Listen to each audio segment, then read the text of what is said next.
Okusinziira kwa lipoota, ebitongole ebisatu ebyogerwako kigambibwa nti byakavaako okuttibwa kw'abantu 133 okuva mu mwaka gwa 2016 so nga aliwo abalala bangi abatulugunyizibwa. Akulira ekibiina ki Human Rights and Peace Center ekyakoze okunoonyereza kuno, Dr. Zahara Nampeo agamba basinze okuloza ku bukambwe bw'amagye be bavubi ku myalo egy'enjawulo. Wabula, omwogezi wa gavumenti Ofuno Opondo bino byonna bijunguludde. Of the 133, the UPDF was responsible for 40 killings, Uganda Police Force for 62, and Uganda Wildlife Authority for 31. You said that UWA kills people and buries them, as if UWA has a cemetery in the parks. It is possible that people get lost in the park, eaten by animals. Yes, it is possible. Mu ngeri y'emu, alipoota eraze nga amagye bwegeddiza emirimu gya poliisi egisinga ekiwakanyiziddwa omwogezi wa gavumenti Ofuno Opondo.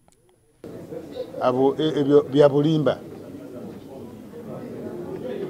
Naye ffenna tukimanyi nti no poliisi mu poliisi mubaddemu obunafu, mubaddemu empisa ensiwuufu, mubaddemu okulya enguzi oba mulimu okulya enguzi. N'olwekyo tetusobola kuleka poliisi nekola byeyagala lwakuba bo balowooza nti traditionally poliisi yerina okukuma amateeka. Okunoonyereza era kulaze nti abantu abasinze okutulugunyizibwa banzikiriza ya Kiisiraamu ab'ekiwayi ky'abasalafu so nga n'okutta kwesigamiziddwa nnyo ku buwangwa okutwaliddemu ab'ekika kya Rwenzururu abawerako. Ng'abantu betusinze okudocumentinga abakwatibwa ate babadde basalafu, ate engeri gye bakwatibwamu bwe baba bakutte musajja ne bakwata omukyala we, ne bakwata abaana, ne babakuba, ne bababuzaawo, ne babateeka mu makomera, ne bamalamu ennaku nnyingi oba mu poliisi mu CMI ekireka. Bakozesa emizigiti okupulaninga n'okukuŋŋanya ssente n'okukola ebikolwa ebitali bimu.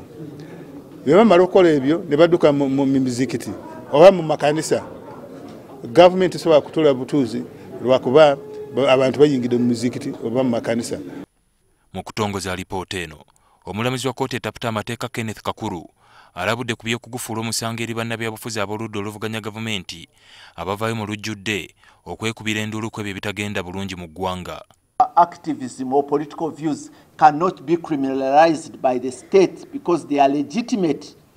So the opposition, if I don't agree with you, I don't become a terrorist or a criminal simply because I do not agree with you.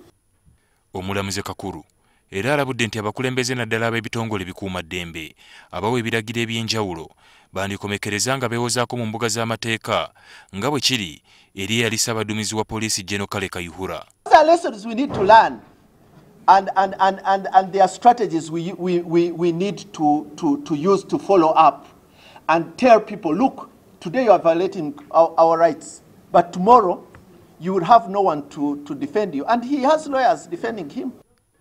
Yadde nga bingi ebitagenda bulungi, omulamuzi Kakuru annyonnyodde nti eddembe ly'obuntu liri yaddeko ng'omubi omweru mu kiseera kino bw'ogeraageranya ne gavumenti ezaasooka.